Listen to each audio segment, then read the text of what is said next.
10. Welcome to lesson 2 of your week off from school due to closure. So, little connect task, just to get your brain ticking. 4 questions linked to the speed and agility PowerPoint that you would have done previously. So, question 1, state 2 ways of speed training. 2, state 2 reasons why a rugby player would train speed.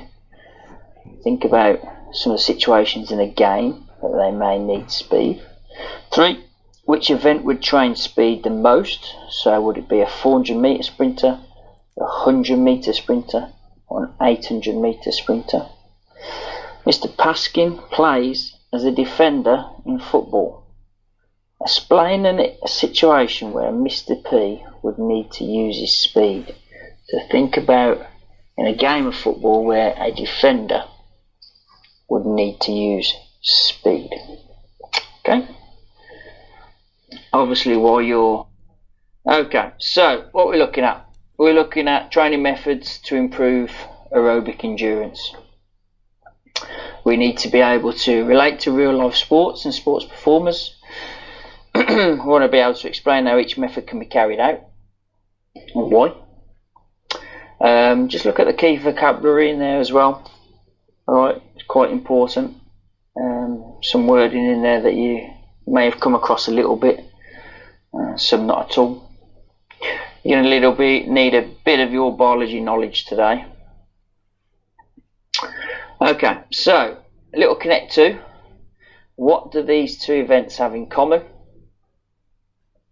So it's nothing about the beautiful scenery. There's a bit of a clue on the second picture, and I think it's pretty obvious from that first picture when you look at the runners, what they're doing, their body type. You know, if you look at their build compared to other types of runners. Okay, so a little think of that.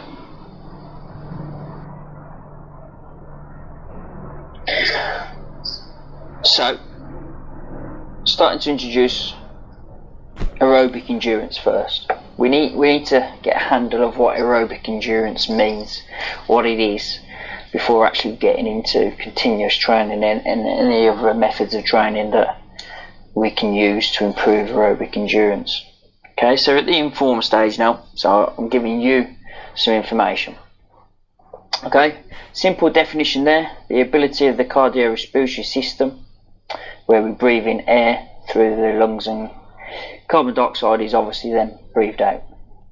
To work efficiently, supply nutrients and oxygen to working muscles during sustained periods of activity.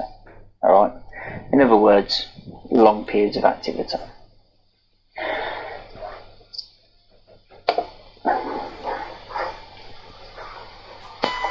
Let's just watch the... Okay, so at the informed stage, we're now looking at continuous training.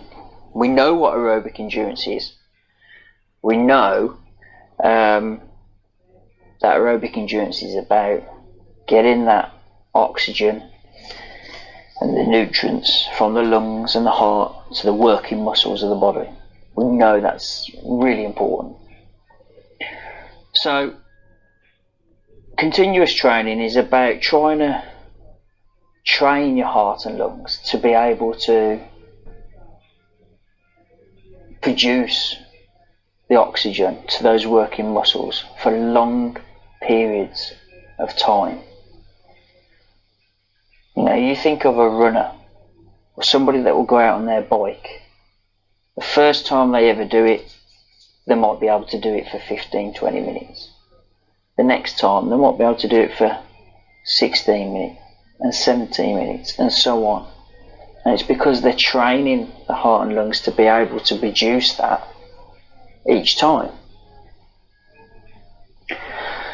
But we've got to do it at a steady pace.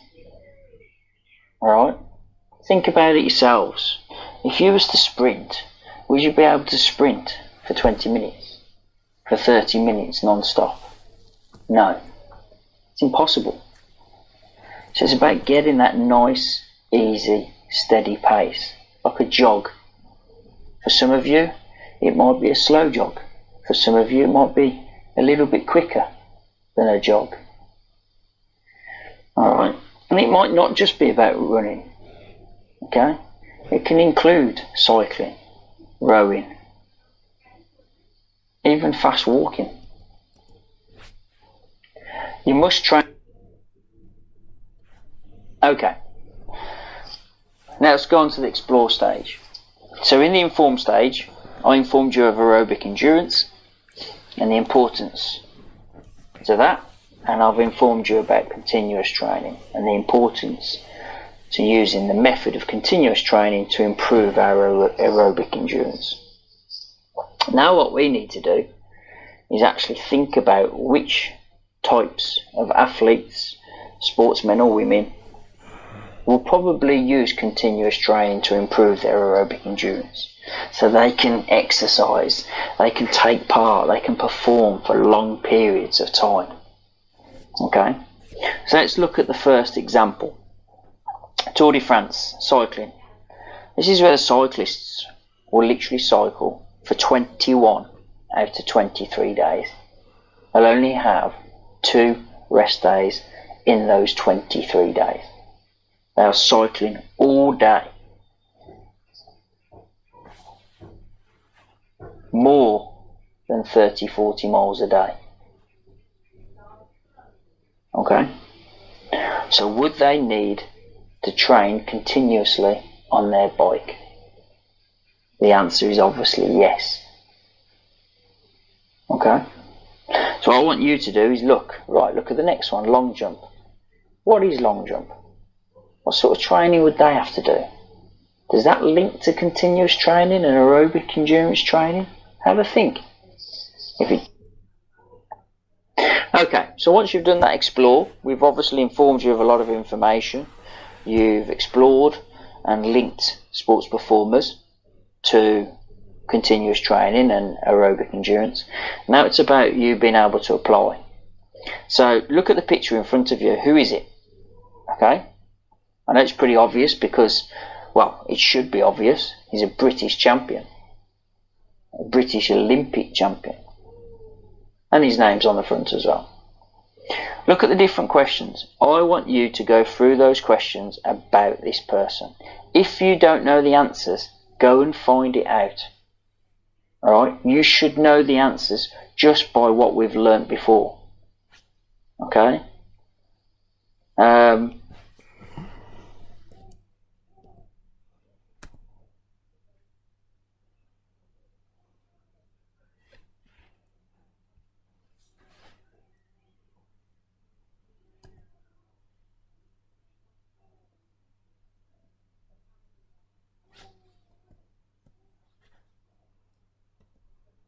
So,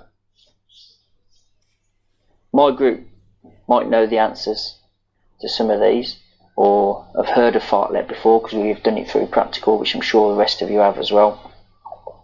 It's the Swedish word for speed play, okay, or Swedish term for speed play. Alright, and basically speed play means a combination of speeds. You're playing with your speeds constantly. Okay, you might be walking, you might be jogging, you might be sprinting, you might be 3/4 pace, you might be just normal running. But it's not just about playing with your speeds, and sometimes people forget about that. It's also about using different terrains. If you don't know what terrains means, it's different surfaces. So it's not just about running on grass. It could be gravel, it could be sand, it could be mud, it could be stone, concrete, it might be flat, it could be uphill, it could be downhill, it could be flat and then all of a sudden there's a sharp incline. Alright, and while I'm discussing it and sort of describing that, what sort of event does that make you think of? You may have done it before at primary school. Okay? Okay, so you've been given quite a lot of information about fartlek training. So now we need to explore it. And what I want you to do is, in the word association, is which 10 words out of the 15 on the screen would you associate with fartlek training? So what you need to do is eliminate 5 words or 5 terms. Okay. If you're still not sure what fartlek training is all about, then go back, have another look, listen, watch, look at pictures, etc. Google it. Okay. But what I'd like you to do is either, if you're writing on paper, write the 10 words that you think associate with fartlek training. If you've downloaded the PowerPoint, then take the 5 words away.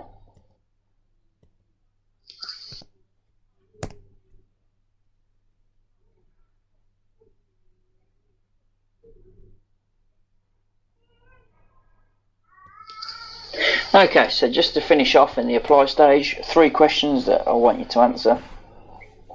If you could use the keywords in each question to form the start of your answer rather than write the question out.